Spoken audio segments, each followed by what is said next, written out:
Buenas noches, con mucho gusto las saludo a las que están presentes aquí y a las que están y a los y las que están, no está encendido, las que están virtual y los que están virtual, pues a los países que nos están viendo, mucho gusto, saludos, estamos conectados ya para comenzar nuestra tercera sesión que hoy tiene a dos nuevos personajes y por lo que voy a comentar, pues van a ser bastante novedosos para ustedes.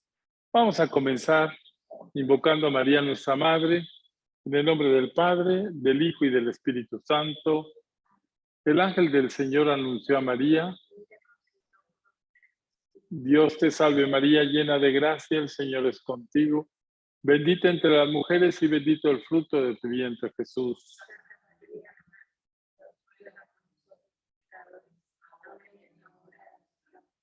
He aquí la esclava del Señor. Dios te salve María, llena de gracia, el Señor es contigo. Bendita entre las mujeres y bendito el fruto de tu vientre, Jesús.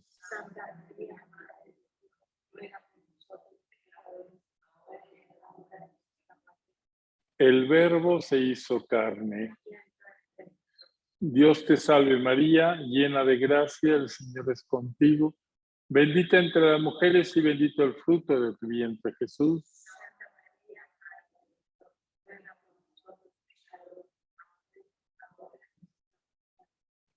Ruega por nosotros, Santa Madre de Dios. Para que seamos dignos de alcanzar las promesas de nuestro Señor.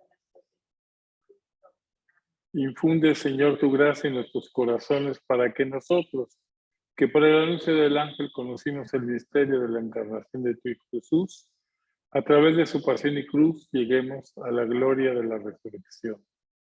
Por Jesucristo nuestro Señor. Amén. María, esposa del Espíritu Santo. Bueno, miren, con mucho gusto comenzamos esta sesión.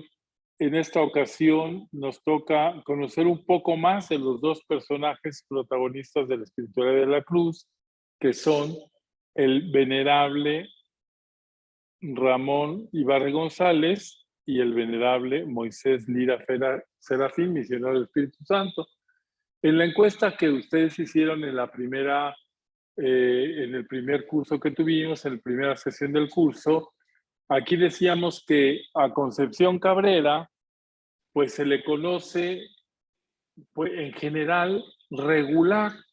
Algunas personas, como por ahí del 25%, pues la conocen bastante. Nadie se atrevía a decirla que la conoce mucho. Pero si nosotros nos bajamos ya aquí a ver a Ramoncito Ibarra, la cosa va a cambiar. Un 20% nos va a decir que prácticamente no lo conoce nada. Un 35% lo conoce muy poco, regular lo conoce otro 35% y bastante, pues lo conocen alrededor de unos 6%, 5%. Entonces, como vemos, pues va a ser un conocimiento, aunque sea rápido, pues que les va a aportar a ustedes alguna novedad, eso espero. Y luego si nos bajamos también a ver a Moisés Lira Serafín, pues aquí la cosa cambia todavía un poco más. Casi un 45% no lo conoce nada. Un 25, 26% lo conoce muy poco y solamente un 10% lo conoce regular. Entonces quiere decir que estamos ante dos personajes, pues no tan conocidos, pero que son en parte para nosotros, son muy importantes para la espiritualidad de la cruz. Van a ir viendo por qué razón.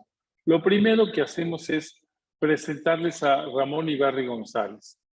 Él nació en Olinala Guerrero el 22 de octubre de 1853. Por lo tanto, es 9 años mayor que Conchita. Eso nos ayuda a ubicarlo. y un poquito, ¿qué les digo yo? Un poquito también mayor que nuestro padre Félix. Que la verdad es que nos ayuda a ubicarlos en sus edades. Este muchacho nació en ese pueblo de Olinalá. Olinalá es un municipio y tiene como cabecera municipal un pueblo que está en la sierra montañosa. Y en ese pueblo, fíjense ustedes, estos son datos culturales bonitos, se da un árbol que se llama el liquidámbar. Y ese árbol es una madera resinosa que tiene un perfume delicioso. Y entonces el pueblo, desde inmemorial, se ha dedicado a hacer esas bellísimas cajitas, cofres de laca. Es un lacado que es pues, una receta antiquísima que se hace a través de polvos y productos naturales. En la artesanía mexicana, pues las cajas de Olinalá brillan por su calidad y por su belleza. Bueno, ese es el dato. Él va a nacer en ese pueblo de Olinalá porque su madre era originaria de ahí. Su padre, en cambio, era un hijo de españoles que provenían de las provincias vascas o vascongadas. Y fíjense ustedes que su papá se llamaba Miguel y este don Miguel, como suele suceder, sucede, se casó en primeras nupcias con una señora que se llamaba Rosario Tapia, de la cual tuvo 6 hijos. Y después, fuera del matrimonio, es lo que digo que suele suceder. Esto siempre es donde los hombres tenemos la cabeza, bueno, y las mujeres también. Y tuvo 2 hijos fuera del matrimonio. Entonces tuvo 6, como dicen, 6 de riego y 2 de temporal. Y luego, don Miguel enviuda de Rosario y se vuelve a casar en segundas nupcias con María del Refugio González, que era nativa de Olinalá. Esta doña Cuca, pues va a ser la mamá de Ramón, ese niño que nace, fue hijo único porque Miguel ya era un hombre mayor, Cuca era joven, pero solamente tiene este hijo. Este niño va a ser bautizado a los 2 días de nacido y le pusieron los nombres de José Ramón Salomé. Ya saben que les cascaban los nombres pues, del día que nacían, pues ese día era Santa Salomé y pues Santa Salomé le ponen José Salomé, Ramón Salomé. Ahora, hay que decir también que los Ibarre González, o pues don Miguel, era un hombre rico, porque poseía una gran cantidad de tierras, entre ellas una hacienda azucarera, pues que es histórica, porque es una hacienda que ha sido muy productiva en la historia de los, pues, de los estos, ¿cómo se llaman? Se me fue de los que producen azúcar, se me fue el nombre de los ingenios azucareros, la hacienda de San José Buenavista, y aparte tenía estancias. Le llamaban estancias a pequeños lugares en donde había tiendas de provisiones para los campesinos y ahí pues vendían de todo, vendían palas, carretillas, pero vendían también piloncillo, petates, semillas, fertilizantes, carbón, leña. Entonces tenía varias de esas y aparte en sus propiedades había un arroyo con yacimientos áureos. Se quiere decir que en ese arroyo iban los peones pues, con las órdenes del patrón y en ese yacimiento hacían la criba pues ustedes saben, en un sedazo y encontraban pepitas de oro y ese mineral después lo procesaban y entonces sacaban también oro. Entonces era una familia que estaba muy acomodada. El padre de don Miguel Ibarra va a morir dejando muy jovencito, huérfano, a Ramón, y la madre pues se vio en la situación de que tenía un montón de hijastros que ya eran grandes y se vio con su chiquito y se le ocurrió que tenía que moverse a una ciudad más grande, de hecho lo hizo, a una ciudad que se llamaba Buenavista de Cuéllar, que era como la cabecera municipal de otro municipio, pero también ahí pues era un lugar chico hasta que se le ocurre en 1868, cuando Ramón va a tener, si no me equivoco, 15 años, ¿sí? A los 15 años, pues se van a Puebla y ahí la mamá, pues todavía se puede decir que tenía un gran influjo, es obvio, ¿verdad? Que era la madre relativamente joven con un hijo único y pues lo protege y lo defiende de todo mal y peligro, pero pues también el niño dependía absolutamente de ella. Entonces se le ocurre inscribirlo a los 15 años en el seminario de Puebla, ese histórico seminario palafoxiano, que es un seminario enorme. Si ustedes van, pues se dan cuenta que es uno de los seminarios más grandes de México. Ya desde entonces lo era. Y ahí entonces, ¿por qué inscribían a los muchachos? ¿Porque tenían vocación? Pues no necesariamente, sino que los seminarios ofrecían estudios. Y entonces abrían el seminario porque pues ahí a algunos se les suscitaba la vocación. Entonces Ramón Ibarra entra con el deseo de ser sacerdote ya, y entonces ahí se aplica, además de estudiar lo que le llamaban gramática latina, en donde se estudiaba español, latín, se estudiaba literatura.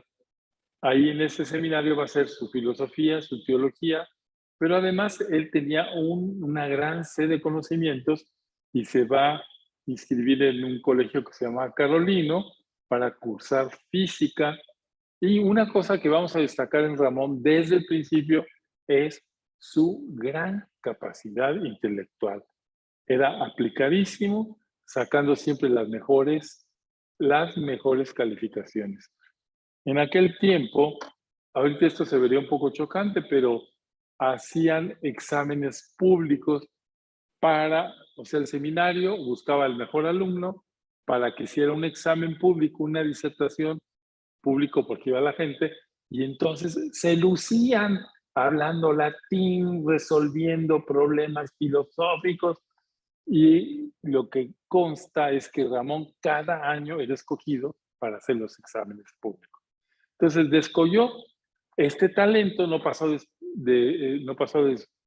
desapercibido para su obispo, que en ese momento era don Carlos Colini Rubio, ahí lo tenemos a ese obispo, y entonces le propone, pues era un jovencillo, y le dice, mire, joven, usted está destinado para ir a estudiar a Roma, es usted muy talentoso, pero Ramón Ibarra rehúsa la invitación con todo el dolor de su corazón porque su madre, Cuca, estaba enferma.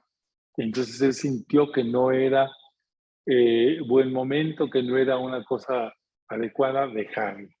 Entonces se rehúsa y el obispo respeta esa decisión, pero el 3 de abril de 1877 muere doña Cuca González y entonces Ramón, pues acordándose que el obispo lo había querido mandar, se va a dirigir al obispo y le dice, pues aquí estoy ya, si usted todavía me quiere mandar, mándeme. Entonces va a partir en mayo de 1877 para Roma. Yo aquí hago un paréntesis histórico. En 1877 prácticamente empieza el gobierno de Porfirio Díaz. Entonces, en ese momento que Ramoncito se va a ir a Roma, va a comenzar el largo periodo de gobierno de Porfirio Díaz, es decir, una estabilidad política, económica y social. Entonces, lo inscriben, o se inscribe él en el Colegio Pío Latinoamericano, que era el colegio fundado en Roma en tiempos del Papa Pío IX para acoger a todos los seminaristas latinoamericanos que quisieran ir a hacer sus estudios superiores a la Universidad Gregoriana o al Angelicum, el colegio de los dominicos. Bueno, pues México era ha sido siempre un país católico y con mucho poder de gente. Entonces empezaron a ir estamos empezando casi al comienzo. Ramón Ibarra va a ser de los primeros alumnos, pero el Colegio Pío Latinoamericano se volvió, con las persecuciones y las revueltas, un colegio que decían el Pío Latino Mexicano, porque pues había una vocación de Costa Rica, una de Perú, una de Paraguay y 80 de México, ¿verdad? Pero en tiempos de Ramón Ibarra, pues está comenzando el colegio y entonces él va a permanecer en Roma estudiando, como les dije, en la Universidad Gregoriana, que es la Universidad de los Jesuitas más famosa, de la cual me honro yo en ser exalumno también, porque es una universidad, no, pues es como que dice, cuando uno va a una universidad, dice, es mi alma mater, pues ahí se forma uno, ¿no? Entonces sí se desarrolla un vínculo, pero él estuvo 5 años y 4 meses hasta el 30 de octubre de 1881. Yo nada más estuve como 9 años, pero él estuvo como 5 años y 4 meses. Pero este hombre fue inteligentísimo. Yo les dije que sus estudios fueron muy brillantes y claro que eran otros niveles, ¿no? No se compara con lo que hoy hacemos. Pero él sacó 4 doctorados.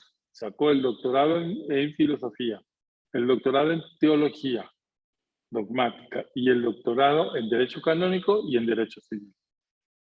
Rápidamente les digo que era el obispo más preparado de México y con mucho casi de toda América Latina. En su paso por la Universidad Gregoriana impresionó.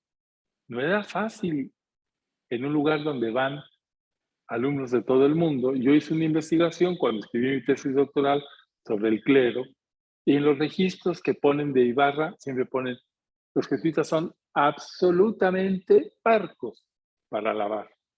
No son como aquí, que qué lindo. No, allá ahí ponen inteligentísimo, laboriosísimo. Lo destacaron siempre por su capacidad. Y una de las cosas que le sucedió a él, el que estando inscrito en la Pontificia Academia de Santo Tomás de Aquino, en donde se hacían disertaciones de teología dogmática, pues lo escogieron también para hacer un examen público. Era un chavo, tendría 24 años. Y entonces, pues con toda la solemnidad del mundo, estaba presente ahí un cardenal, el cardenal Giuseppe Pecci, que era nada menos que hermano del Papa León XIII. Entonces el joven Ibarra, aquel joven moreno con cara de Cuauhtémoc, hace un examen brillantísimo. Se impresiona tanto el cardenal que le dice, lo tiene que conocer mi hermano el Papa. Y entonces el cardenal le gestiona una entrevista y el Papa le condecora con una medalla de oro a las buenas artes. Por ahí anda la medalla, porque esa fue herencia para los misioneros y por ahí en un museo la vi. Entonces, lo que quiere decir que este muchacho era pues muy brillante. Luego en 1878 va a recibir las órdenes menores. No sé si ustedes sepan que antes pues, se hacían las ordenaciones, que órdenes menores y luego órdenes mayores. Y era el acolitado, el hostiariado, ya estoy que me traba la lengua, bueno, pero eso, y el lectorado, y luego el subdiaconado, y luego el diaconado, y después el presbiterado. Bueno, así se las hacían en etapas. Finalmente va a ser ordenado en la capilla, no, en la capilla, va a ser ordenado a los 26 años, en febrero de 1880, en la Basílica de San Juan de Letrán. La Basílica de San Juan de Letrán, pues es la catedral del Papa en Roma, con toda la solemnidad, con un montón de alumnos del Colegio Pío Latinoamericano. Dijimos que tiene 26 años. Pues es un jovencito. Entonces, don Ramón Ibarra, en diciembre de 1883, regresa a Puebla, pues habiendo hecho unos estudios muy brillantes, habiendo tenido una formación profunda y habiendo tenido el don del presbiterado. Inmediatamente su obispo lo va a llenar de trabajo. lo va a nombrar catedrático y prefecto de estudios del seminario.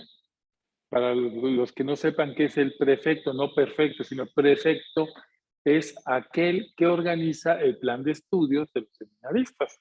Es un cargo muy importante porque en el fondo está escogiendo el rumbo por el que se tienen que formar. Entonces, a él lo escogen a eso, además lo nombran prebendado y canónigo, promotor fiscal y vicario capitular de la Catedral de Puebla. A ver, un muchacho que está de 28 años y que lo nombran prebendado es una cosa extraordinariamente rara.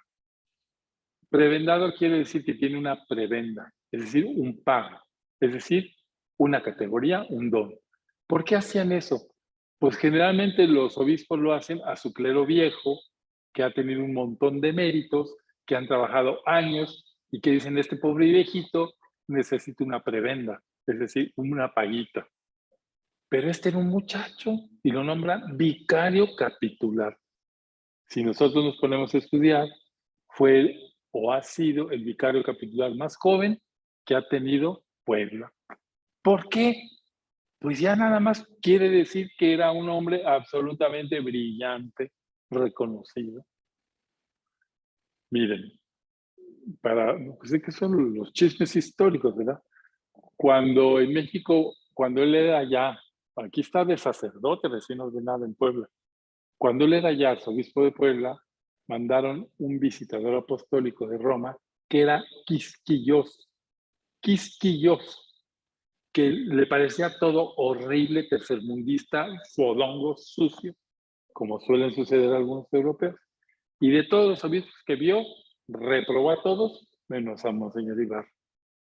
Lo llama piadoso, inteligente, activo, caritativo, generoso. Bueno. No había otro. Debió de haber sido el arzobispo de México. Ahorita les voy a decir por qué no lo fue. Pero bueno, estamos que apenas era sacerdote. Entonces él pues se pone a trabajar en todo lo que el obispo le confía. También gestiona que vengan a Puebla las primeras religiosas de la Compañía de Santa Teresa de Jesús, las teresianas dadas por San Enrique de Ossó. Y les voy a decir que hicieron un vínculo grandísimo y después una de las teresianas, Saturnina Jassá, que ya es beata, fue pedida por Monseñor Ibarra para formar a las religiosas de la Cruz. Entonces, por eso se menciona aquí. Nos queda mucho por estudiar, pero que sepan que, ¿por qué lleva a las religiosas a Puebla? Pues para que eduquen a la juventud. Entonces tiene un gran celo. Y entonces pues entró a trabajar. En 1889, es decir, pues unos 6 años y medio, casi 7 de haber regresado, se siente muy cansado y entonces va con el obispo y le dice, oiga, señor obispo, déjeme hacer un viaje a Roma a recordar mis tiempos de estudiante, estoy muy cansado, ¿me da usted permiso? Como una especie de sabático, unos 2 mesecitos. Acuérdense que no había aviones, se tenían que ir en barco, y el barco tardaba por lo menos 8 o 10 días. Entonces el obispo le dice que sí, que es justo, ha trabajado muchísimo, y entonces se va, pero en realidad llevaba un as en la manga escondido. Estando ya en Roma, visita el prepósito general de los jesuitas de la Compañía de Jesús y le pide ingresar a la compañía. Entonces este se fue, no dijo nada y pretendió ser jesuita. Entonces el prepósito, que sabía el historial, que conocía porque tenían ahí los registros en el Colegio Pío Latinoamericano, le dice que sí, que se vaya a España, a Loyola, a Manresa, a hacer unos ejercicios y que sí lo aceptan. Entonces, pues fue admitido, se dirigió a Loyola para hacer sus ejercicios espirituales y entonces en esos diálogos que tenían cuando vas a hacer unos ejercicios de silencio, de discernimiento, él ya había discernido, me voy con los jesuitas, fue aceptado, era una preparación para entrar. Entonces el director espiritual que está ahí le va diciendo, pues hay que buscar la voluntad de Dios, hay que buscar la voluntad de Dios. Y estando en esas, le llega una carta de Roma, lacrada, con el sello del Vaticano. El director espiritual se la da, la abre Monseñor Ibarra y la lee, y se pone rojo, blanco y verde. Era su nombramiento como obispo de Chilapa. Entonces el director espiritual le dice, ahí está la voluntad de Dios, clarita. Coja sus cosas, olvídese de la compañía de Jesús y no le puede usted decir al Santo Padre que no. Entonces se regresa a Roma y pues ahí va a ser ordenado. Lo que les puedo decir también es que bueno, yo tuve la inquietud como de hacer un retrato físico, ¿verdad? Porque siempre cuando leemos cosas o vemos fotos, pues bueno, y ese retrato físico salió así. Monseñor Ibarra era de estatura más bien alta que baja. ¿Qué podríamos decir? De unos 75, me imagino que es una persona ya alta, ¿no? De complexión delgada, de rostro afilado y anguloso, de frente despejada, ojos color castaño oscuro, de mirada apacible y penetrante, nariz aguileña. Yo creo que algo que lo caracterizaba era su nariz aguileña y su boca grande y labios carnosos. El cabello castaño lacio y grueso que con el tiempo encaneció, pues eso es un fenómeno que nos pasa, ¿verdad? De porte modesto, pero elegante, digno y de cierta gravedad. Era muy propio don Ramón. Su voz era pasible, pausado en el andar, medido en todos sus actos, pero con naturalidad. De suyo era comunicativo y jovial, y aún ameno en sus conversaciones, especialmente con sacerdotes, religiosos y seminaristas. A ver, estos se cohibían con los laicos. Y con las mujeres se entiesaban. Con los seglares, aunque siempre mesurado y fino, era más bien reservado. Era muy controlado en sus expresiones, lo que en ocasiones lo hacía parecer distante. Es importante esta descripción porque Concha lo va a amar como a ninguno. Va a ser, no el padre Félix. El padre Félix, no. Digo, no que no lo haya querido, lo amó profundamente, pero como a Ibarra, no. Ibarra fue el hombre de su vida, porque pues el mismo Jesús le va a decir, ¿verdad? Que ellos dos tienen un interior parecido. Le dice, son como dos gotas de agua. Entonces, pues a pesar de esas características, fíjense lo que dice el padre Félix de él. Dice, era frío conmigo como con todos. Uno diría, este es muy tieso, es muy tieso. Frío exterior, dice el padre Félix, querido, atravesando la vida sin ningún amigo íntimo. Ese frío aparente ocultaba un corazón de oro y sentimientos muy afectuosos. Nosotros diríamos, era tímido, era introvertido, le costaba trabajo expresar sus emociones, no las manifestaba casi a nadie. Y Conchita, cuando se acerca a él, le va a decir, pues me dijo nuestro Señor que le dé un abrazo y esto. Porque, pues, va a encontrar en él una gran corriente de empatía espiritual y empatía sacerdotal. Van a ser muy parecidos. Así como era sacrificada Concha, él también. Pero esto viene después. Simplemente estoy haciendo un retrato de él. Va a ser consagrado obispo el 30 de diciembre de 1889 en la capilla del Colegio Pío Latinoamericano. Él amó ese colegio porque pues pasó unos años felices. Yo digo, cuando uno le va bien a los estudios y estás en un medio romano, ay, pues amas el lugar en donde viviste. Eso le pasó a Monseñor Ibarra. Y en Chilapa, miren, de ser el antiguo colegio, ha tenido 3 o 4 sedes, y donde estudió Monseñor Ibarra era ahí, a la orilla del Tíber, el río Romano. Y uno de los rasgos más característicos de la pastoral de Monseñor Ibarra, cuando va a ser consagrado obispo y llega a su diócesis, pues yo les voy a decir que la diócesis de Chilpancingo, se llamaba Chilapa Chilpancingo, era en ese momento todo el estado de Guerrero. Se puede decir que prácticamente era más de la mitad de Italia esa diócesis. Y ahorita nada más en el estado de Guerrero hay 8 diócesis. Y en tiempos de Monseñor Ibarra era una y de lo más pobre y con las sierras más abruptas de México. Y ahí llega él y tiene un gran celo apostólico en sus visitas, que visita frecuentemente, y tiene sobre todo un aspecto que a él le da un tinte especial, que es su devoción a la Virgen de Guadalupe.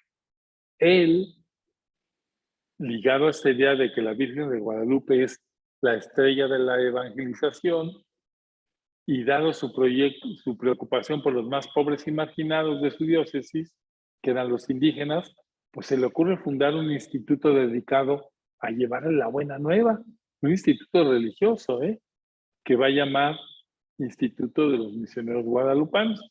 Bueno, este es un capítulo que pues, se tiene que mencionar porque ahí estuvo metido el padre Mir, el padre Félix, por empeño de Monseñor Ibarra. Este instituto va a durar como 20 años. Realmente fue la piedra de choque para que Monseñor Ibarra y el padre Mir se disgustaran, porque el padre Mir hacía lo que se le daba la gana sin consultar, y este queda delicado como si fuera de cristal. Pues entonces no se entendieron y acabó siendo para él una dificultad tremenda tratar con el padre Mir. Bueno, cuando el padre conoce al padre Félix en 1903, le pidió al padre que escribiera las constituciones del instituto, y al padre Félix le ayudó a escribirlas. Y al llegar a Puebla, es decir, acuérdense que está en Chilapa ahorita y luego pasa a Puebla, pues los guadalupanos eran apenas 3 sacerdotes y 2 estudiantes. Y al ver que era tan poco el fruto, el mismo obispo se desanimó y se les pregunta si quieren seguir, y ellos mismos disuelven esa congregación de misioneros guadalupanos y se agregan a un clero diocesano, ¿verdad? Pues se puede decir que duró 20 años de existencia. Pero a ver, yo lo que les quiero decir es que la pastoral en Chilapa de Monseñor Ibarra fue notable. Se iba a los ranchos a confesar, se echaba, está documentado, de 8 a 12 horas de confesiones, se sentaba la gente y filas y filas, y para no dormir se pedía un chile serrano y se lo echaba en la cara para no cerrar los ojos y no dormirse y estar ahí. Pasaba horas sin comer, claro que se deterioró, después se volvió diabético, tuvo llagas en las piernas y finalmente pues todo eso pasa factura, ¿verdad? Pero se desgastó tremendamente ahí. También algo muy importante en la personalidad de Monseñor Ibarra es que a través del padre Mir conoce a Conchita, a quien pronto apreció y se entusiasmó especialmente por el apostolado de la cruz. Realmente el fundador, aunque nominalmente es el padre Mir y la señora Cabrera, realmente el que dijo en Chilapa que se funden todas mis parroquias, llamó a todos sus párrocos, los juntó y les dijo: aquí está esta obra de iglesia, el apostolado de la cruz. Estamos en 1895. Tenía un año de fundado el apostolado. Nadie la conocía. Y él dice, se pone en todas las parroquias. Y les pide a todos los sacerdotes de su diócesis, de Chilapa, que es todo el estado de Guerrero, que pongan en sus parroquias, todas obligatorio, la cruz del apostolado.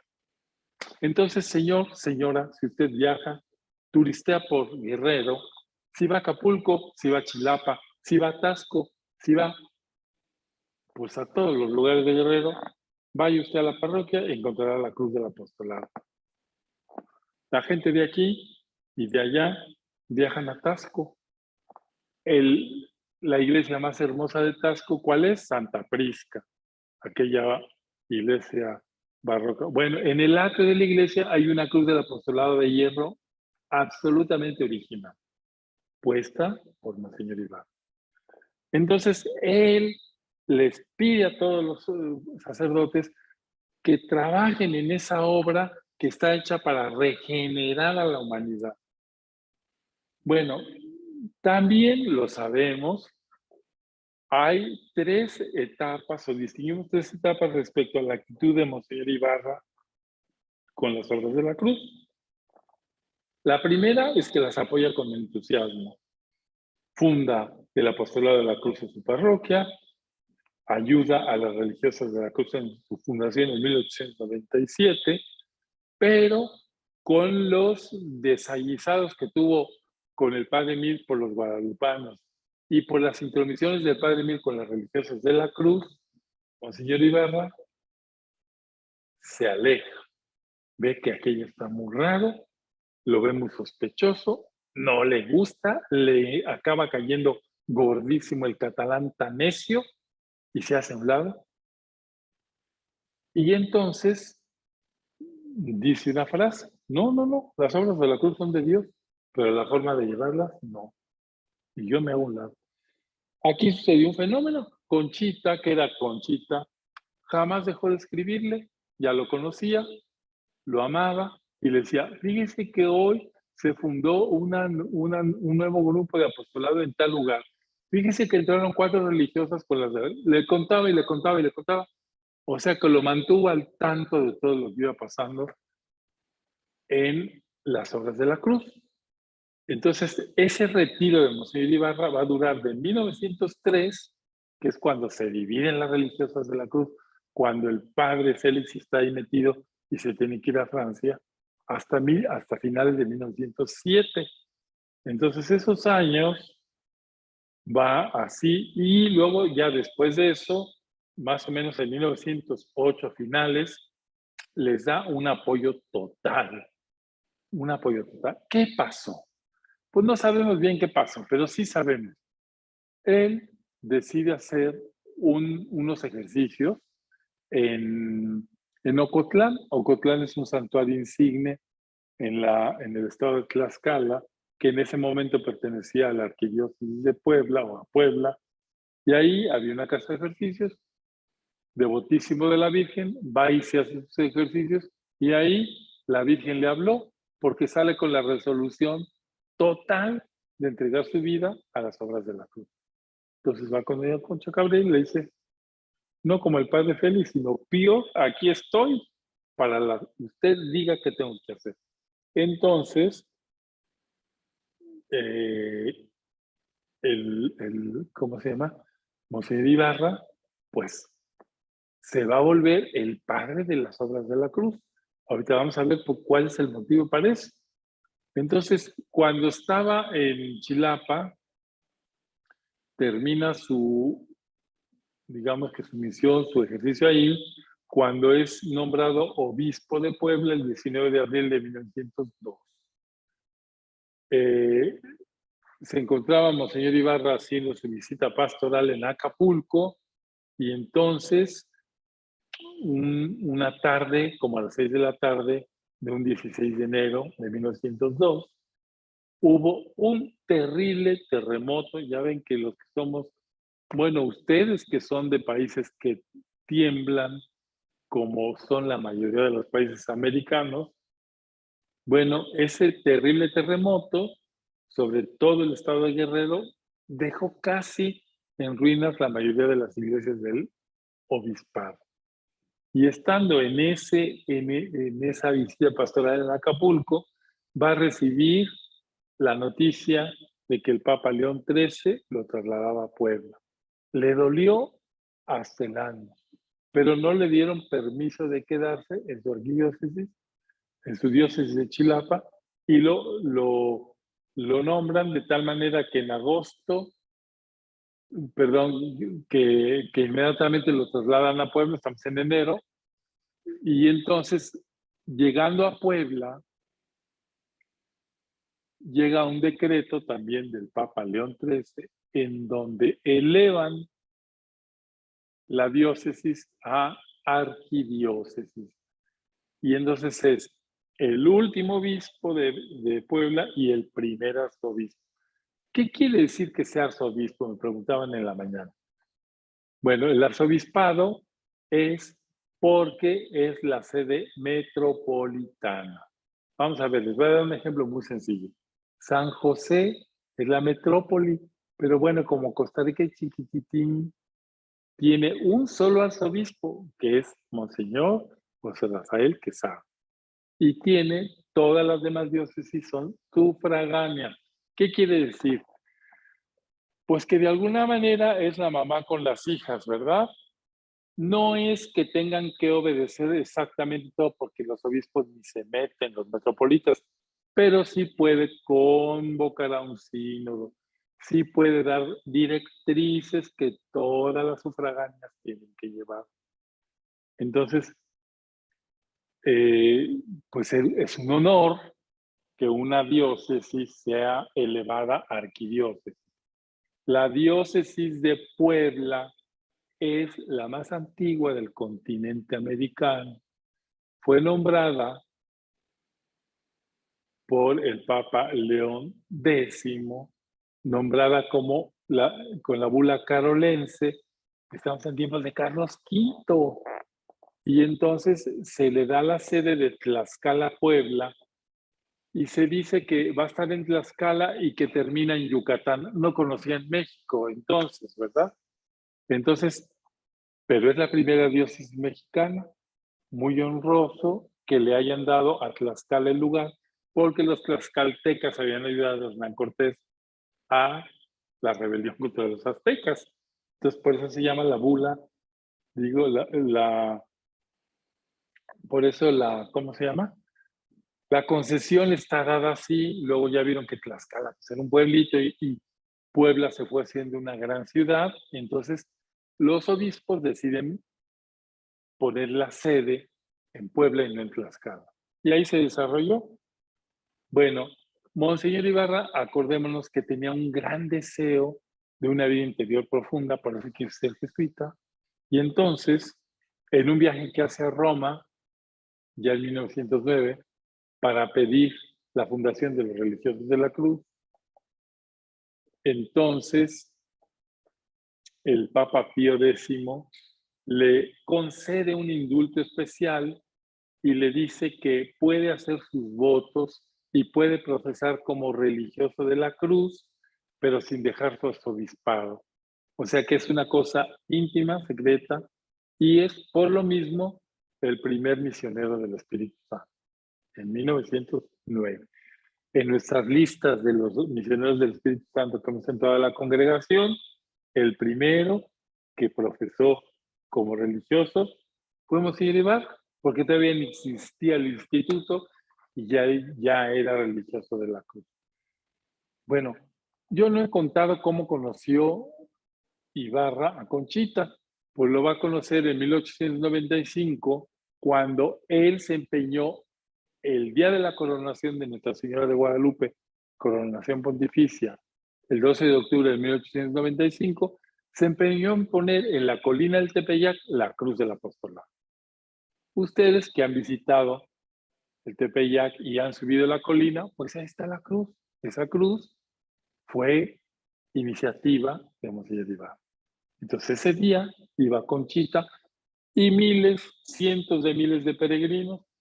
Y entonces el padre Emil, que era el director de Conchita en ese tiempo, le dice, vas tú a conocer a Monseñor Ibarra, el que fundó el apostolado de la Cruz en Chilapa, pero te prohíbo que le dirijas la palabra. Entonces le prohibió hablarle y entonces se ven, entonces Conchita le hace ojitos así, Monseñor Ibarra voltea, pero después empieza el trato y la relación porque Monseñor Ibarra iba continuamente a los oasis de las religiosas de la cruz y empiezan a tener un trato de amistad y de espiritualidad. no va a ser su director espiritual sino hasta 1912. Pero en un tiempo muy importante porque Conchita va a sentir un apoyo total y nuestro Señor le va a decir que ese es el hijo del consuelo, porque en medio de todo el mar, pues ahí está Monseñor Ibarra. Bueno, una de las cosas importantes de Monseñor Ibarra es que pues está tan interesado en las obras de la cruz, está tan interesado que se echa 3 viajes a Roma para buscar la fundación de los religiosos de la cruz, siendo que el problema era la señora Cabrera, pues le dice a ella, mira hija mía, tú eres el problema, te vas a venir conmigo con el pretexto de la peregrinación del año jubilar constantiniano, vamos a hacer un viajecito a Tierra Santa y a Roma y te voy a llevar con el Santo Padre de Roma. Si el problema eres tú, que el Papa te diga a ti que no te da el permiso de fundar a los religiosos de la cruz, que te lo diga a ti delante, en tu cara. Entonces hacen esto. Y va a ser inteligente, porque en realidad era el problema. Pero se preocupa muchísimo de que los mejores teólogos que hay en México, en España y en Roma estudien el espíritu de la señora Cabrera. Entonces llega con los exámenes aprobados. Pero entonces es interesante que, pues que cuando están en la entrevista, que ya le he narrado varias veces con el Papa, pues el Papa ya sabía por lo que le había dicho Ibarra quién era Conchita y no le dijo nada más que sí, sí, dime lo que tú quieras, ¿qué quieren los religiosos de la cruz? Al ratito sí. Estaban en noviembre, antes de que acabe el año, se da el decreto de fundación. Efectivamente. Entonces, pero esto se debe a Ibarra. Pues entonces Conchita lo va a tomar de director espiritual de 1912. Bueno, una cosa interesante es que estando ahí en Roma, en ese año de 1913, ¿cuántos años faltan para que se muera Concha? De 1913 a 1937, varios. ¿Cuántos? 24. Entonces, tiene el detallazo de tramitarle en el Vaticano el permiso para que tenga el Santísimo en su casa. Entonces llega y le da ese regalo.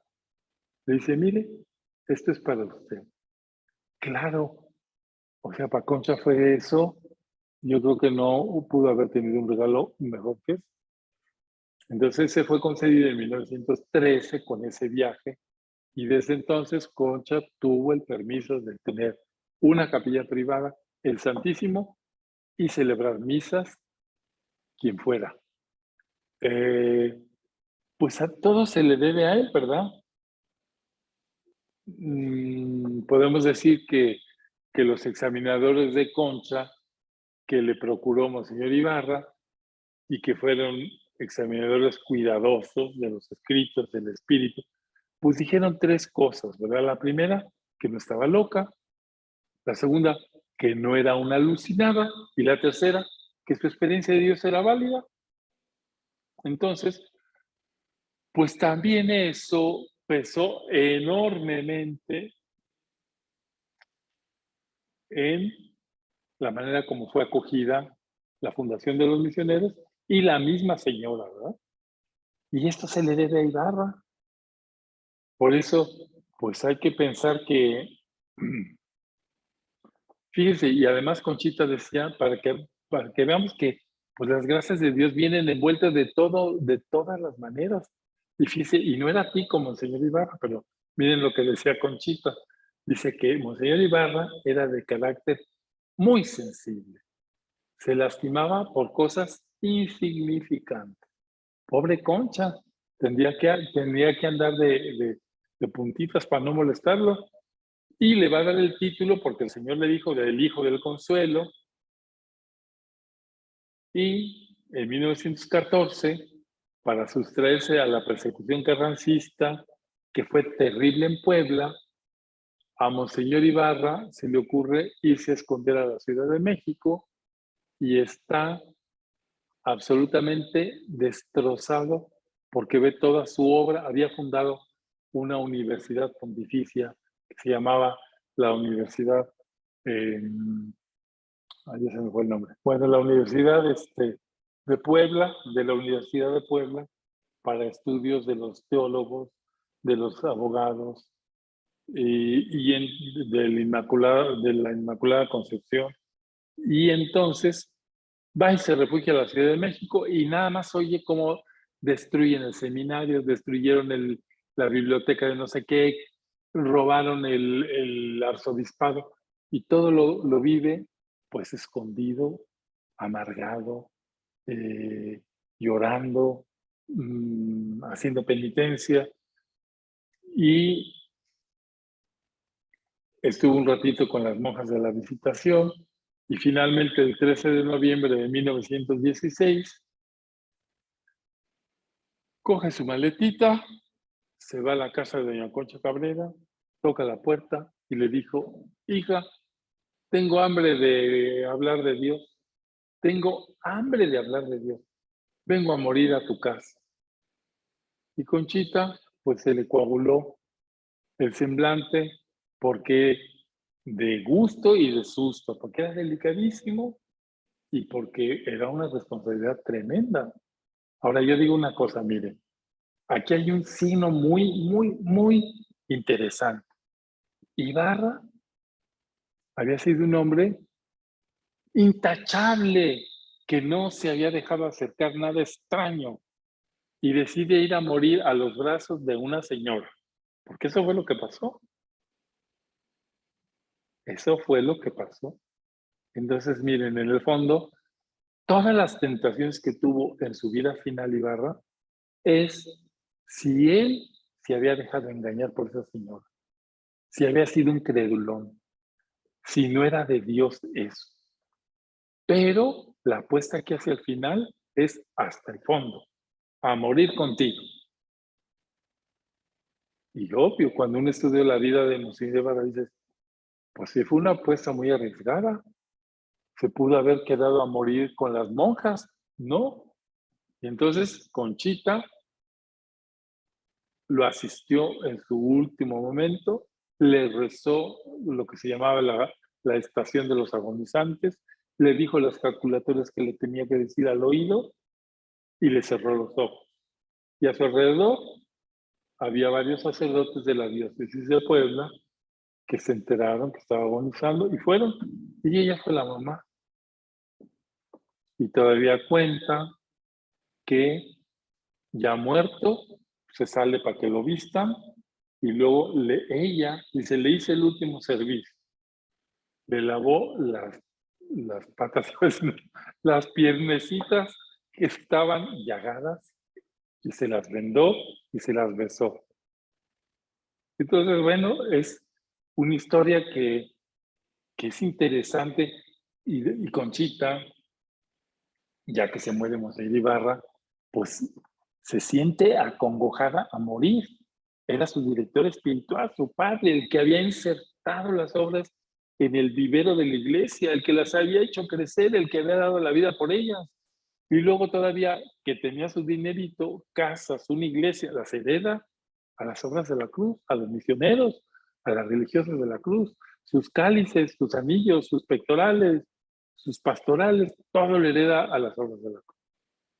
Entonces, claro que ella estaba destrozada y entonces escribe un folletito, un librito que dice lo que deben las obras de la cruz al reverendísimo y excelentísimo Monseñor Ramón Ibarra González, padre de las obras de la cruz, porque las protegió, las atendió con exquisita caridad. Conchita decía que en sus manos nació la alianza de amor, la Liga Apostólica, la comunión dominical, los misioneros del Espíritu Santo, impuso el hábito a las primeras religiosas de la cruz, inauguró el apostolado de la cruz en Chilapa, y todo lo que deben a la iglesia las obras de la cruz fue concedido por él. Bueno, su vida, que es una vida admirable de entrega, y fue declarado venerable por el Papa Juan Pablo II el 9 de abril de 1990. La causa de Monseñor Ibarra está terminada. La declaración de venerabilidad es como haber pasado con 10 el examen. Falta el sello de Dios, el milagro. En el curso de la mañana me dice una señora, entonces estos son los que quieren hacer milagros. Claro, están de oferta los milagros del Monseñor Ibarra. Hay que pedir, porque es el signo de la acogida de Dios de esa vida, que ya está por la iglesia, ¿verdad? Bueno, ya no me quiero detener más, pero es una vida admirable. Yo creo que ojalá que podamos leer un poquito más, pero de todos les voy a decir que es admirable, pues por eso los estamos estudiando. Miren, el siguiente, bueno, un paréntesis nada más para que piensen en Monseñor Ibarra. Qué bonita figura. Ojalá ustedes lean más de él. Nosotros cuando estuvimos en el CIDEC, hace no muchos años, escribimos la biografía de Monseñor Ibarra. No me acuerdo cómo se llama, pero...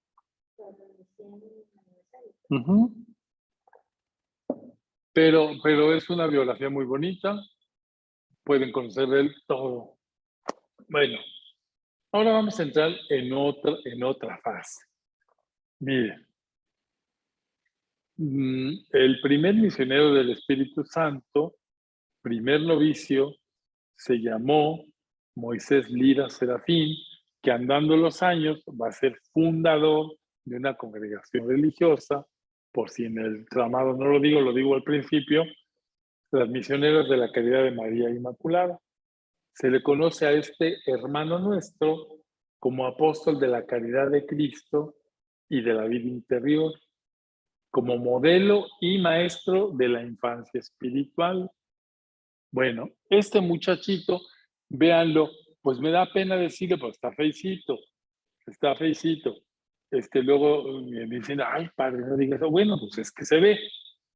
Yo digo que también es un signo, ¿verdad? Doña Concha Cabrera era elegante, aristócrata, guapa. El padre Félix, otro tanto. Y el primer misionerito que llegó era un indito de Puebla. También es un signo. Es un signo que nos hace pensar, ¿por qué? Pues así fue. Entonces, miren, ¿qué es lo que sucedió? Pues que este muchacho va a nacer el 16 de septiembre de 1893. ¿Cuántos años es menor que Concha? Pues como 20, ¿no? 21. En Zacatlán de las Manzanas, que es un pueblito precioso, si pueden ir, vayan a verlo, son 31 o 21. 31 años menor. Sí, cuando él nació, Concha tenía 31 años. Y ese pueblo de Zacatlán de las Manzanas está en la Sierra de Puebla, Sierra Norte. Es un pueblo hermoso que está a la orilla de un barranco y ustedes lo ven y dicen, hijo, esto es una belleza del lugar. Y ahí van a ser, y va a ser hijo de un señor que se llamaba don Pedro Lira Batalla, que era director y profesor de la escuela parroquial. La parroquia tenía una escuela, pues don Pedro Lira era el director. Y su mamá era doña María Juliana Serafín. Pues eran familias sencilla y humilde, de una fe viva y arraigada. Este muchacho, Moisésito, va a ser el séptimo hijo y el último. Este muchacho, pues, fue un niño piadoso y amaba mucho a Dios. Estaba siempre ligado a sus padres, pero, bueno, hace su primera comunión de niño y ahí empieza a tener un gran fervor por la Eucaristía desde niño. A ver, siempre hablamos, ¿por qué alguna gente tiene esas decisiones desde niño? ¿Quién sabe? El caso es que él era muy piadoso con la Eucaristía. Luego tiene un sufrimiento grandísimo.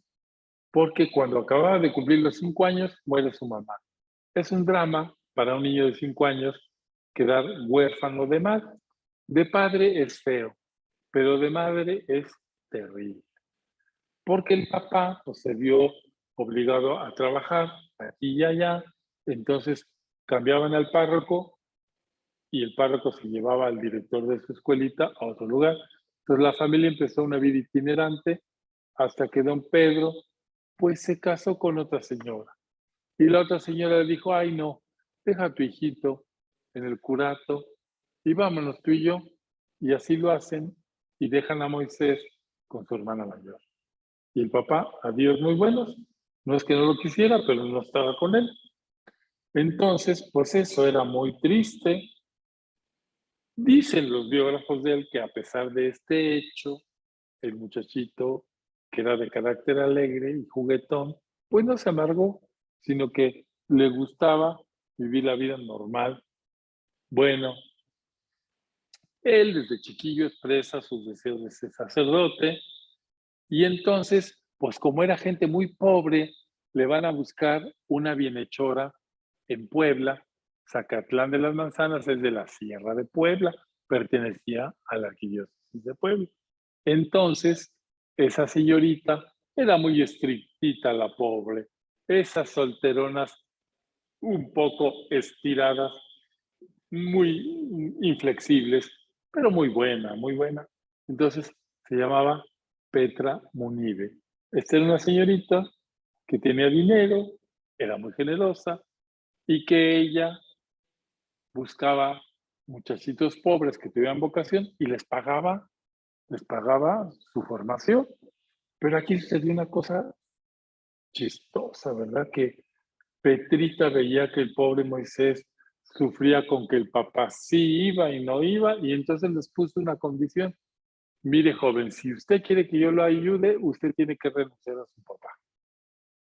Y entonces Moisés, que quería hacer su carrera sacerdotal, pues renuncia a su papá en el sentido de no irlo a ver, no agitarse por si viene o no viene. Y entonces entra y hace sus primeros ejercicios espirituales donde queda muy impresionado al meditar la pasión de Cristo. Y escribe esto. Yo con el pensamiento veía a Jesús azotado, caído en su propia sangre, y esto me puso como loco. Me decía yo, eso es lo que Jesús ha hecho por mí, y yo, ¿qué hago por él? Y entonces sale resuelto de esos ejercicios a consagrarse a Dios como sacerdote. Después ya le nace la vocación religiosa. Y entonces quiere donarse a sí mismo. Entendió que su vida debía ser una vida de oración, una vida de orden, de sujeción, y se dijo a sí mismo, esa es mi vida. Soy un jovencito y toma esa decisión. Entonces, Moisés Lira, pues se va a ir al seminario, acordándonos que el padre Félix regresa de Europa en 1913 a fundar, bueno, a principios de 1914 a fundar a los misioneros del Espíritu Santo. Entonces, cuando desembarca en Veracruz, se va directamente a Puebla a buscar a Monseñor Ibarra, se entera que Monseñor Ibarra está escondido en México, le escribe una carta diciéndole, no se mueva de ahí, quédese en Puebla, vayas al seminario y ahí haga lo que le diga Monseñor Enrique Sánchez Paredes, que en ese momento era el rector del seminario y que va a ser el sucesor de Monseñor Ibarra. Entonces, pues Monseñor Enrique Sánchez lo pone a dar clases de francés, a ser director espiritual, hasta que ya finalmente, estando ahí, pues les empieza a hablar a los muchachitos de que va a fundar una nueva congregación, de que quien se interesa, que es una espiritualidad muy bonita, y un montón así se animan, y vuelve a decirles y ya se empiezan a desanimar, y les vuelve a decir y se desaniman todos, y solo queda Moisés. Entonces, Sin embargo, por la persecución, pues no pueden realizar rápido sus deseos, sino que tuvieron que huir y de hecho a los seminaristas de Puebla los agarran, los meten a la cárcel, pero luego los sueltan porque un párroco americano intercede por ellos.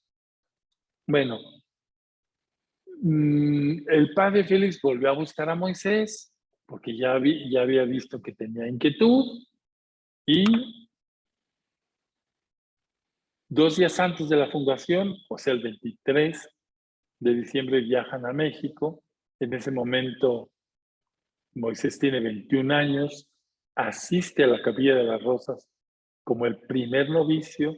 De hecho, sus hijas, bueno, y la congregación le dan el título de el primogénito y recibe el hábito de los misioneros del Espíritu Santo, claro, de manos de Monseñor Ibarra, arzobispo de Puebla, que erigió canónicamente el instituto.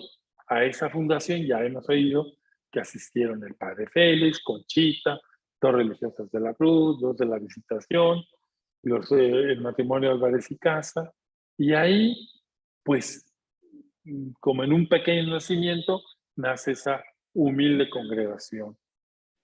Y pues los primeros pasos de los misioneros del Espíritu Santo son pues, en una humilde casa, se llamaba el Mesón de los Tepalcates. Aquí en Costa Rica no saben que son tepalcates, pero cuando una olla se rompe, cuando una vasija de barro se rompe, a eso se le llaman tepalcates. Y como en esa casa llegaban los comerciantes de Puebla que llevaban sus ollas a vender y alguna se rompía, se quedaban ahí los tepalcates. Pues era una casa súper humilde para peregrinos y ahí va a ser el primer lugar del noviciado. Pero se sabe que, sin embargo, fueron tiempos de gran intimidad entre el padre Félix y aquel muchachito, Moisés. Ahí empieza a trabajar ya la humildad. Él se da cuenta que su lugar es ocupar el último lugar. A pesar de que se sabe que es el primero. Y el padre Félix decía a los novicios, fíjense en Moisés, es el primer profesor de la congregación, lo tienen por modelo, fíjense en él. Bueno, él va a hacer sus estudios eclesiásticos, pues con todo lo que significaba hacer estudios eclesiásticos en una ciudad llena de altercados por las persecuciones. Estudia en la Ciudad de México, luego en Morelia, es ordenado sacerdote el 14 de mayo de 1922 por Monseñor Maximino Luis y Flores, y el día de su ordenación, al día siguiente, escribe una notita que dice, no tengo otra cosa que hacer sino darme. Decirte, Dios mío, que hagas de mí lo que quieras. Ser santo sacerdote. Aquí estoy, dispón de mí. Inmediatamente después se dedicó al ministerio sacerdotal con gran entusiasmo y entrega.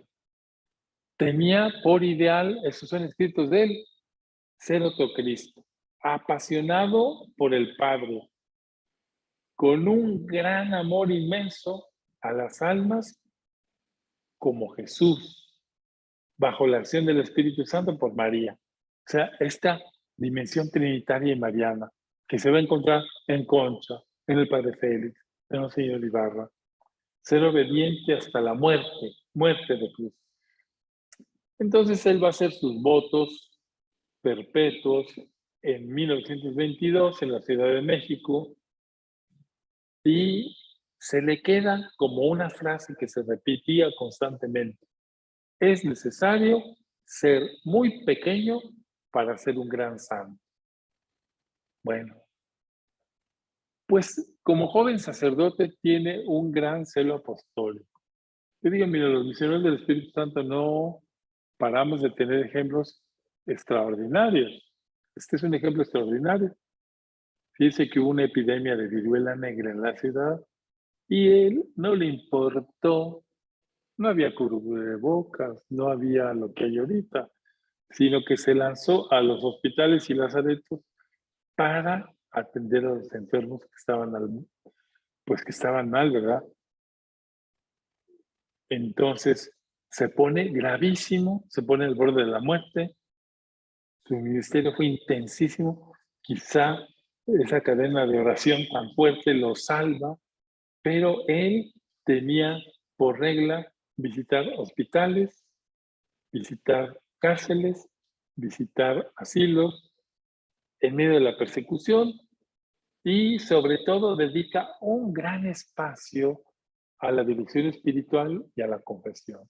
Horas enteras. Bueno,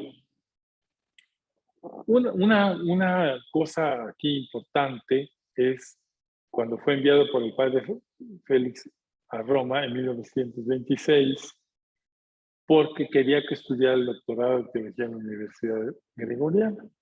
Pero estando en Roma, por diversas cosas, entre otras, por la relación entre el padre Edmundo Iturbide y él, pues va a tener unos años muy amargos.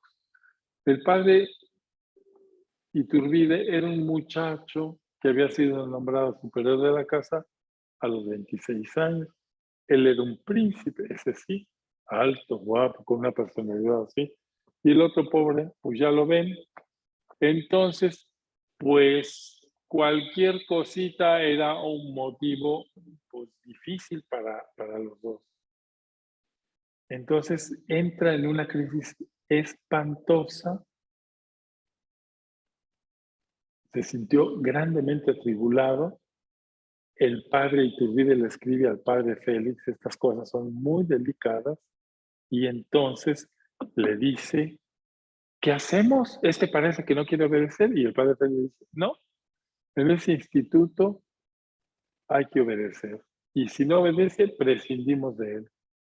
Pero con la gracia de Dios, que era un santo, bueno, no era, tenía el verdadero deseo de caminar en la vida espiritual. Fue un tiempo que se dedicó a orar, a sacrificarse y saca esta conclusión de sus años en Roma. No fijar la mirada en las criaturas y circunstancias y permanecer tranquilo en el seno del Padre Celestial. Y hace un voto por humildad de dar su vida por la iglesia. Bueno, a su regreso a México, el culto no había sido restablecido y entonces continuó su ministerio con un gran entusiasmo a pesar de los peligros del país y ejerció su sacerdocio, como les dije, especialmente en el confesionario, en la predicación, en las visitas a pobres y encarcelados. Tuvo gran constancia en la dirección espiritual, pues dicen que tenía el don de clarificación de espíritus, de clarividencia, y él sobre todo deseaba ayudar a la persona en su encuentro con Dios. Escribió esto tan bonito, miren, debo ser más que una madre, todo Jesús, dulce y bueno para las almas que Dios me ha confiado. En el trato con los fieles fue firme, recto y aún enérgico, pero jamás duro. Tenía conciencia que a través de sus miradas, palabras y movimientos y de todo su ser, las personas adivinaban a Jesús y él quería que las personas amaran a Jesús, que se beneficiaran de los tesoros de su bondad, de su inefable dulzura, de su indulgencia inagotable. Entonces él se convenció que él debía ser la apacible sonrisa de Dios ante todo. Pero eso para él suponía la muerte del yo. Qué bonitas convicciones. A ver, yo quiero ser para los demás la sonrisa de Dios. Ah, pero para eso tengo que morir a mí mismo. Eso fue lo que él se dijo. Entonces, a partir de 1934, fíjense qué interesante, se siente llamado de un modo especial y más intensamente a vivir la infancia espiritual, la pequeñez espiritual.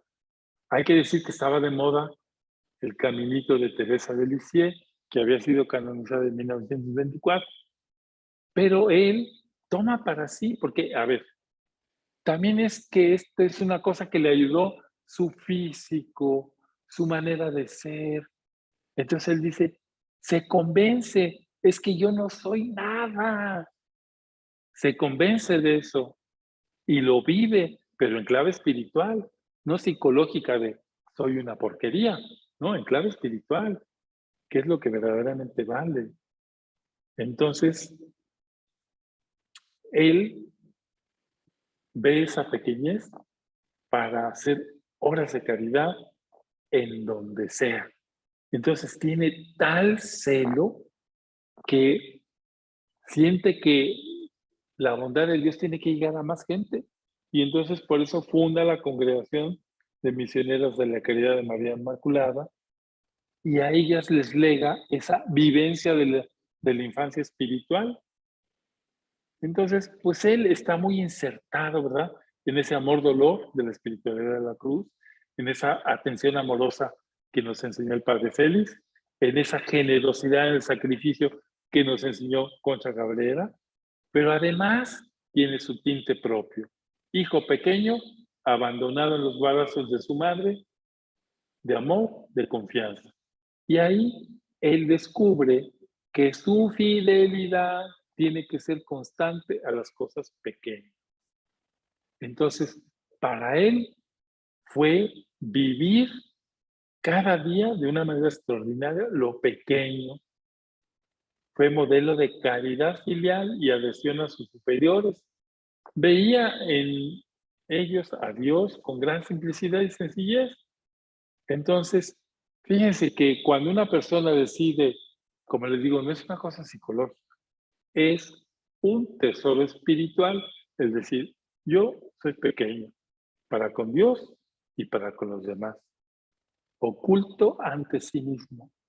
El padre Félix tenía una frase que les decía, pues a sus dirigidos, decía, oiga, usted hágase santo, pero sin darse cuenta, o sea, en la pequeñez de las cosas.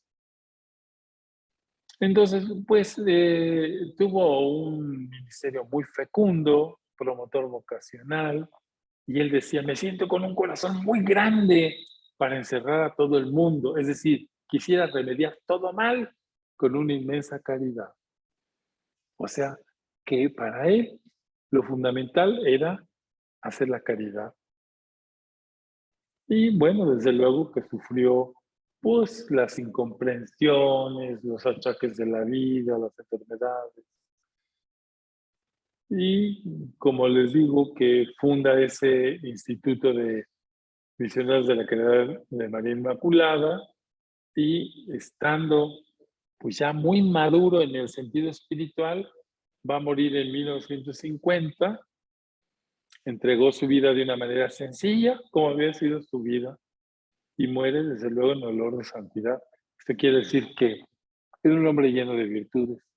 Cuando hablaban de una vez la Julia Navarrete, la terrible Julia Navarrete se le acercó al padre Félix y le pidió, le insistió que le mandara un director espiritual para sus hijas.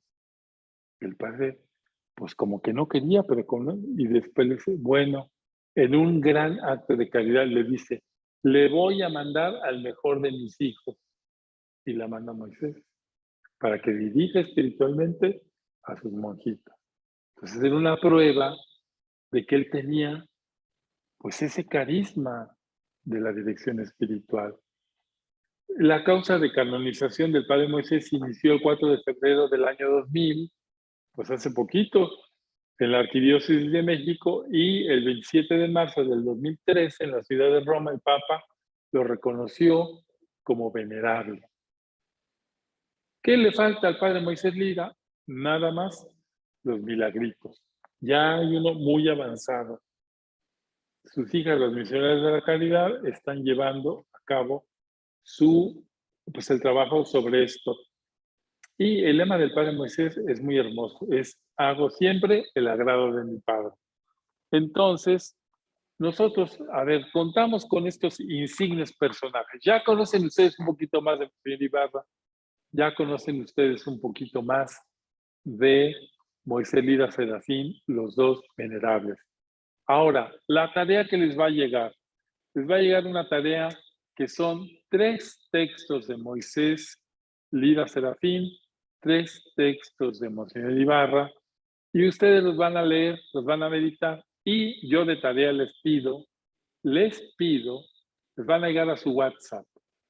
Ahorita Laurita los está poniendo ya inmediatamente. Les voy a pedir que le escriban una pequeña nota o una cartita pequeña, breve, a cada uno de estos 2 insignes misioneros del Espíritu Santo. Que les digan ustedes qué me pareció tu vida. Ahí están llegando ya. ¿Qué me pareció tu vida? ¿Qué me pareció tu espiritualidad? ¿Qué me pareció tu entrega? Díganselo para que ustedes le hagan llegar algo bonito a estos 2 hombres que entregaron su vida en favor de las obras de la cruz y de la iglesia. Y terminamos, pues, puntualísimamente, pues agradeciendo a Dios el testimonio de estos personajes. No sé si hubiese alguna pregunta que aquí la señorita Cable Isabel me va a pasar. ¿Alguna pregunta? Ya sé que ustedes tienen mucho para leer.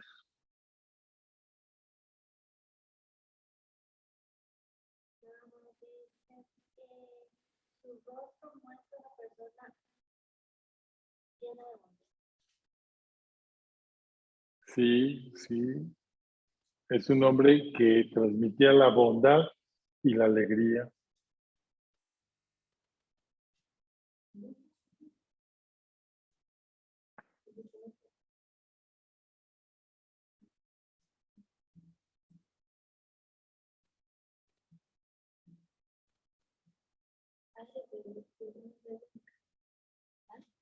Dígame.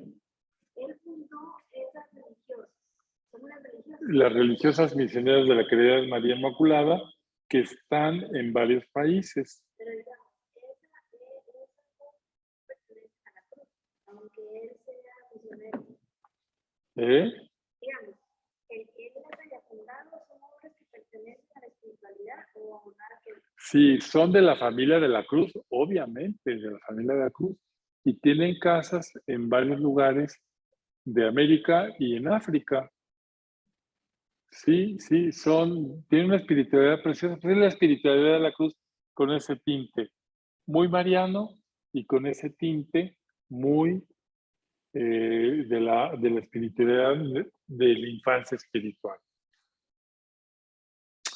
También decirles que Monseñor Ibarra nunca escribió nada y se le nota, sus textos son pues textos de cartas pastorales, de decretos, de dictos. En cambio Moisés, ¿sí? ¿Cuántos fueron la primera generación de los misioneros? Ay, ¿por qué quieren siempre preguntar cosas? Ay, qué bueno, pues mira, no lo sé, pero pues, ya estás oyendo que los primeros fueron 2, Moisés Lira y Domingo Martínez, fueron los 2 primeros que entraron a la fundación y procesaron, hicieron sus... Esa seguro que lo pregunta Leito, ¿no? ¿O quién lo pregunta? Marisa. No, Marisa, pues esos fueron 2. Acuérdate que empezamos con suma pobreza. Josefina dice, padre, no entendí cuál fue el motivo de la crisis del padre Moisés. Mira, el motivo de la crisis del padre Moisés es muy sencillo. Estás en Roma con una cultura diferente, un clima diferente, una lengua diferente y un superior que es un príncipe que tú lo viste que entró después que tú eres más que él y de repente este príncipe te empieza a mangonear y entras en crisis. Moisés, y creo que tenía derecho a preguntárselo, tenía derecho a preguntarse, ¿no sería mejor que yo fuera el superior que este? Que es, a ver, él nació en 1800, ¿qué, Moisés? Es que es importante las edades. Estamos en 1927, más o menos. Moisés Lira tiene, ¿cuántos años? Ahorita vamos a hacer las cuentas, porque es importante ver, el superior tenía en esa edad 27 años. Era un chavo recién ordenado, pero era el consentidísimo del padre Félix. 1893 era 7 más 27, 34. Él tenía 34 y el otro tenía 26, 27. Entonces Moisés se ha de haber preguntado, yo entré antes, yo soy el primogénito, no debería ser yo el superior. Era un hombre muy bueno, pero no. Entonces miren, su espíritu, yo creo que, a ver, es muy arriesgado lo que voy a decir yo, pero es una manera positiva de encauzar lo que uno tiene. Con ese dicho popular un poco irónico que dice, la vida te da limones, pues haz agua de limón, haz limonada. Él con lo que tuvo, construyó su espiritualidad y la construyó que le quedó tan bien que fue su vocación. Ahora sí, yo creo que, entonces, claro, el otro era un príncipe, el otro era un indito, el otro, y el otro, pues acá, pero eso no fue obstáculo para que Moisés se amargara. Fue una crisis tremenda. Sí. ¿Alguna pregunta más? Bueno, Tienen que mandar la tarea. la tarea ya está mandada. No, pues sí, la tienen que devolver. No, miren, esa tarea no me la manden porque son las cosas que ustedes van a guardar como, pues yo digo, ¿verdad? Parte de su crecimiento espiritual. Yo les digo, miren, ¿de qué nos sirve conocer la vida de los santos? Porque esos son santos, aunque no estén declarados oficialmente en el calendario. Nos sirve, les voy a decir que conocer la belleza y la riqueza de la iglesia. Es lo que tenemos como tesoro. Esto, esas vidas entregadas como las de Jesucristo. Y nos sirve para animarnos en nuestra propia experiencia. ¿Eh? Entonces, bueno, pues terminamos con una pequeña oración. Vamos a darle gracias al Espíritu Santo. Espíritu Santo, te damos gracias porque suscitas en la iglesia la vida de hombres y mujeres que nos inspiran y nos impulsan también a nosotros a vivir en santidad. Hoy te damos gracias por el gran carisma y generosidad de Monseñor Ibarra, que entregó su vida para que las obras de la cruz tuvieran vida. Te damos gracias por su inteligencia, por su caridad, por ser tan padre con lo que le tocó y tú le pusiste en su vida. Y también te damos gracias por nuestro querido hermano, el primer misionero del Espíritu Santo, bueno, el primogénito, el primero fue Monseñor Ibarra, por Moisés, porque fue un hombre íntegro, lleno de deseos de llevar una vida santa y no solamente por su beneficio, sino para beneficiar a toda la gente que él trató y conoció. Te damos gracias por su sonrisa siempre amable, por su carisma sacerdotal de director espiritual y hombre lleno de caridad. Te damos gracias también por sus hijas, las misioneras de la Caridad de María Inmaculada, que han llevado esa sonrisa de Dios a muchas personas. Y a ti, Virgen María, te pedimos que nos protejas y nos lleves por el camino del bien y de la paz. Jesús, Salvador de los hombres, con María todo, y que la bendición de Dios Todopoderoso, que es Padre, Hijo y Espíritu Santo, descienda sobre ustedes y permanezca siempre. Pues que tengan una buena noche y Dios los cuide. Gracias.